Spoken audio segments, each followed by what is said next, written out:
In this video, we'll be taking a look at 3 college football games happening on October 13, 2023, and providing you with free team picks and total picks for each one of those games. So 2 picks for each game, 6 picks in total. Welcome back to Cash Out Sports. Let's dive right into it. Oh, and don't forget to subscribe and to click the bell icon to get notified as soon as these videos get released, so that you have more time to plan out your bets as we provide these videos on a daily basis. I can guarantee that you'll have all the important information that you'll need on these 3 college football games after fully watching this video.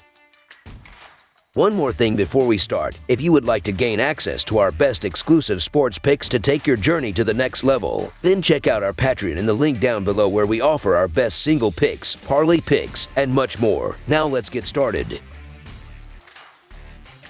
Tulane versus Memphis. Last week was a week for both the Tulane Green Wave and the Memphis Tigers ahead of their Friday the 13th showdown in Memphis, as the winner of this game puts themselves in the driver's seat of the American Athletic Conference. These 2 teams also enter this contest having each scored exactly 35 points in their last outing, and it will be interesting to see if it's about that number that's needed to win this game. The Tigers could be better suited if that's how this game plays out, as Memphis averages 32 points per game right now, scoring at least 28 in each of their 2 previous home games this season. But back-to-back weeks of allowing 30+ has Memphis backers nervous about what they'll get from the defense, and with Tulane checking in at 28.3 points per game, the Green Wave should be right there with Memphis regardless. Yet, when you add in the fact that Tulane has allowed the fewest total points all year of any American Athletic Conference team, you get the Green Wave as the ones laying a short number on the road. Tulane is out to prove they are the more complete football team of the 2, and it will be interesting to see if that's how it plays out. The Green Wave got off to a nice start this year with a 37-17 win over South Alabama. Game 2 was Tulane's first loss, however, a 37-20 outcome versus Ole Miss. The Wave got back to business in the next pair, taking out Southern Miss 21-3.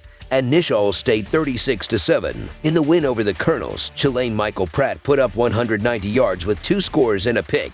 Matched up against UAB in their most recent outing, Tulane managed to score points in every quarter, overcoming a 20-14 halftime deficit for a 35-23 victory. Pratt threw for 184 yards and 2 touchdowns in the win, while Mackay Hughes added 123 yards with 2 touchdowns. Tops in receiving was Lawrence Keys with 54 yards and a touchdown on 3 catches. Over on the Tigers side, they won their first 3 games of the year. First came a pair of blowouts, 56-14 over Bethune-Cookman and 37-3 versus Arkansas State. Memphis would then eke out a 28-24 victory versus Navy. The Tigers' first loss was versus Missouri 34-27. Memphis' Seth Hennigan threw for 316 yards, 3 touchdowns, and 2 interceptions in the defeat. The Tigers were able to get back into the win column in their last matchup versus Boise State. Memphis scored 21 points in the second half for a 35-32 comeback win. Hennigan finished with 269 yards and 2 touchdowns, while Blake Watson led the rushing attack on 19 carries for 113 yards and a pair of scores. Rock Taylor added 5 catches for 102 yards and a touchdown. In what should be one of the best games of the weekend, the Memphis Tigers will welcome in the Tulane Green Wave for a Friday night showdown in the American. The top 2 quarterbacks in the conference are playing in this game. Michael Pratt and the Green Wave offense has been rock solid in the passing game for the majority of the season.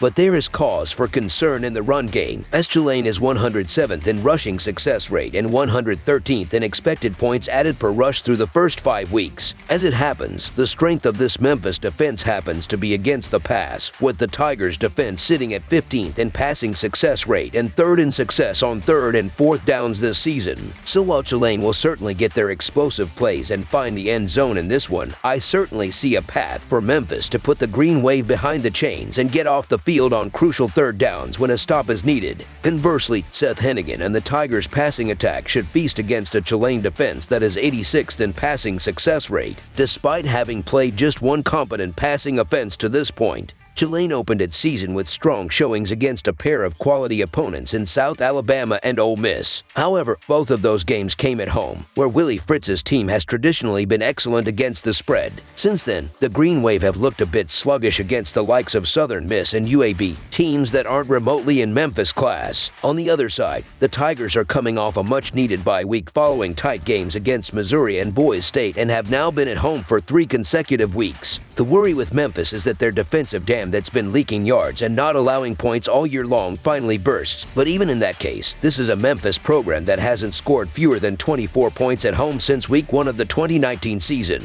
There's still always the possibility that the Tulane defense just can't match up either. It's tough to envision the Tigers getting completely smoked to lose by double digits, as even a flat start can be overcome by Hennigan and company. It's those results from those battle-tested games for Memphis that have me taking the points this week, as I do think a lot of Tulane's success this year is due to the soft schedule. Throw in the fact that you are getting a 4-1 straight-up team at home, off a bye week, with revenge, catching points. That's generally a spot angle I want to be on the side of, especially when the outright win is a very realistic possibility as just a 3-point dog. All signs point to a one-possession game, so the Memphis Tigers to cover the spread as underdogs is our full game side pick.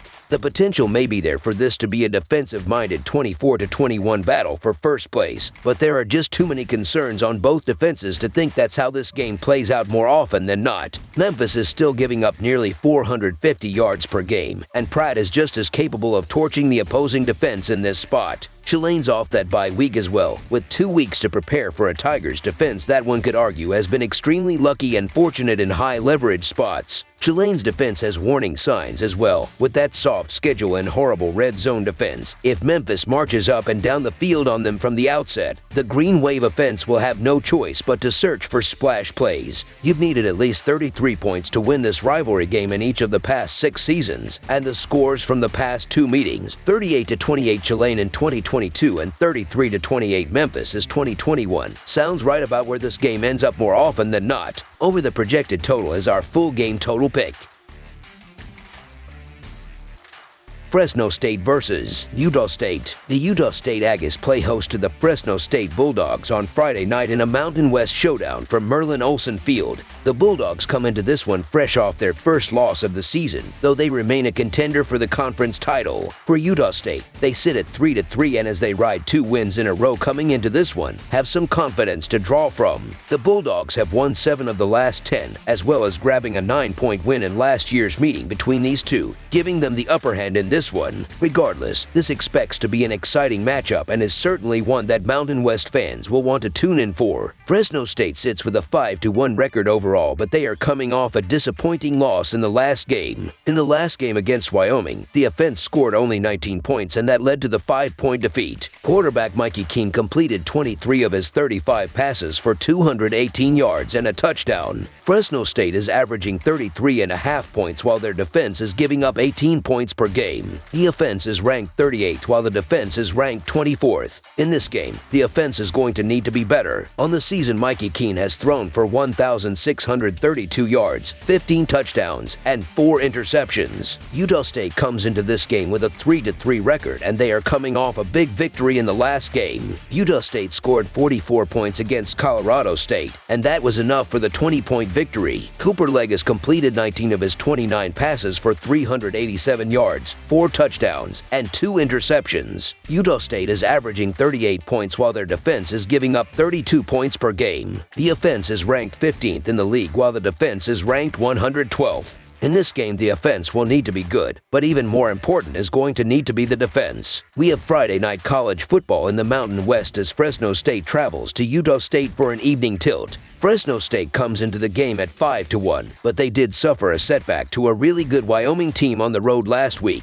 Utah State is 3-3 on the year, 1-1 in the conference, and coming off of a 20-point victory over Colorado State. We need to keep an eye on their quarterback situation before locking in bets. Late in last week's loss, UCF transfer Mikey Keene went down with a leg injury. He is questionable on the short week, and his status is part of what has this spread low for the moment. My inclination is that he will play, as he was trying to talk his way back into the game last week. But even if he doesn't, Fresno is still in good shape. The Bulldogs run an aggressive passing attack, and Utah State doesn't shut down the pass by any means. Utah State put up some wild numbers last week, 639 yards of total offense, but they had some turnover issues, coughing it up 4 times. They did force 5 turnovers, but do not expect that to happen against the Bulldogs. Likewise, the Bulldogs have a stifling pass defense, and they tend to make opponents one-dimensional in a hurry. I think the current line is too short in part because of the gaudy performance from the Aggies last week, but let's also keep in mind that they were down 17-0 in the first quarter before they finally got going. Again, if they find themselves in a hole like that against Fresno State, that will be the end of it. Even with the questions at quarterback, Fresno State still has the framework.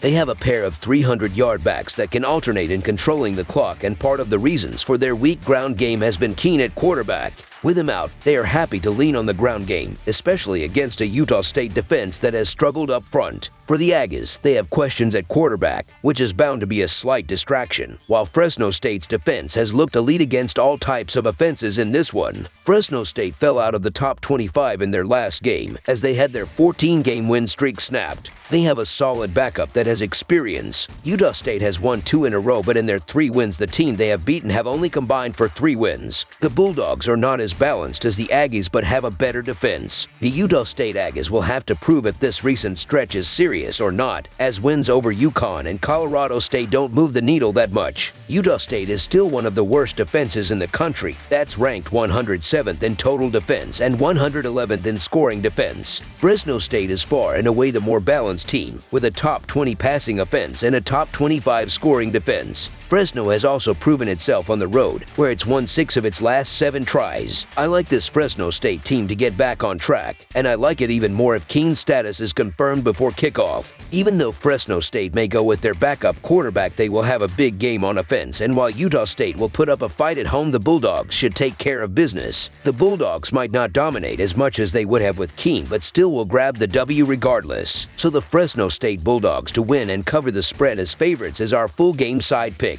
The last 5 games for Utah State have gone over. Both teams can score, and the Aggies have totaled 82 points in their last 2 games. They will use their balanced attack and will play pretty well on offense, but they will be facing a solid Fresno State defense. The Bulldogs may be starting their backup quarterback with their starter a question mark, but they will put up a pretty high total no matter who is under center facing a Utah State defense that is giving up an average of 32 points per game. However, they will get their points as well, and in a higher scoring game in this Mountain West Conference affair, the over is the pick. This game is going to be a shootout. Over the projected total is our full game total pick. Stanford versus Colorado. A Friday night farewell to a conference rivalry. The Colorado Buffaloes are set to take on the struggling Stanford Cardinal. The 4-2 Buffs, led by the charismatic Coach Prime, are riding high on the momentum of his first ever Pac-12 win, secured by a dramatic game-winning field goal that left Arizona State in their wake.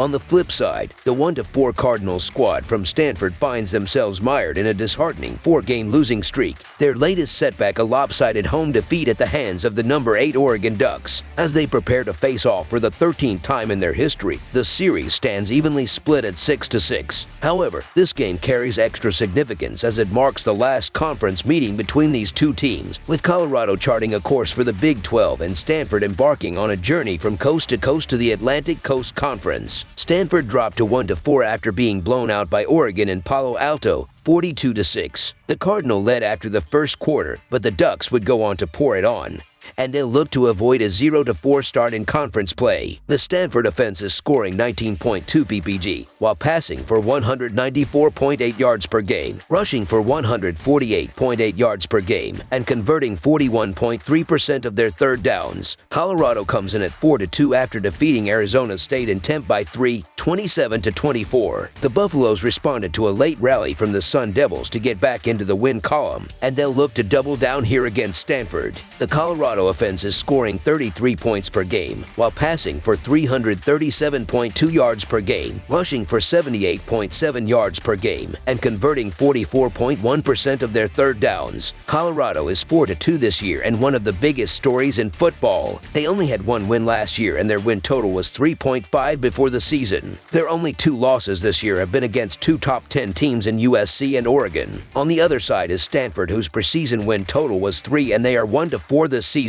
They have also had losses to Oregon and USC, but also losses to Sacramento State and Arizona. Their only win this year is against Hawaii in the first game of the season. They will have a tough test this week against a strong Colorado team. The Buffaloes' offense has been hot this year. They average 415.8 yards and 34 points per game. Their quarterback, Shedeur Sanders, led the team to a late victory against Arizona State last week. Sanders has a 72.7% completion percentage with 20 yards, 19 total touchdowns, and only 2 interceptions. He leads their offense and it shows based on the numbers, but their defense has not been as solid. They allow on average 465.5 yards per game and 36 points per game. They are missing some pieces on defense, including former 5-star recruit Travis Hunter at cornerback. Luckily for the Buffaloes, Stanford only averages 344.4 yards and 19 points per game. Stanford not only struggles on offense, but their defense has been underperforming as well. They allow on average 445.2 yards per game and 35 points per game. Stanford is 2-9 against the spread in their last 11 games and 1-9 straight up in their last 10 games. Colorado is the favorite in this game for a reason. Their offense is explosive enough to light up this poor Stanford defense. Their defense has some holes in it, but Stanford's offense has not looked good enough to exploit Colorado. Colorado has 2 losses this season, but they have come against teams currently ranked in the top 10 in USC and Oregon. They have won every other game on their schedule. The disparity on offense is eye-opening. Colorado has the top passing quarterback in the nation, while Stanford doesn't have a single skill player averaging 50 yards per game. Shedeur Sanders has almost twice as many touchdowns as Stanford's entire offense. Both teams lost to USC, but Colorado scored 41 points and only lost by 7, while Stanford only scored 10 and lost by 46. Colorado is coming off 2 losses and then a close win over Arizona State on the road. Stanford has an abysmal 4-13-0 record against the spread since the start of last season, a clear indication of their consistent underperformance in terms of covering the spread. This extended trend showcases their struggles, and despite the opportunity to improve, they haven't shown any signs of significant progress. With Colorado's standout offense with Shedeur Sanders and friends poised to exploit these weaknesses, a double-digit spread seems not only reasonable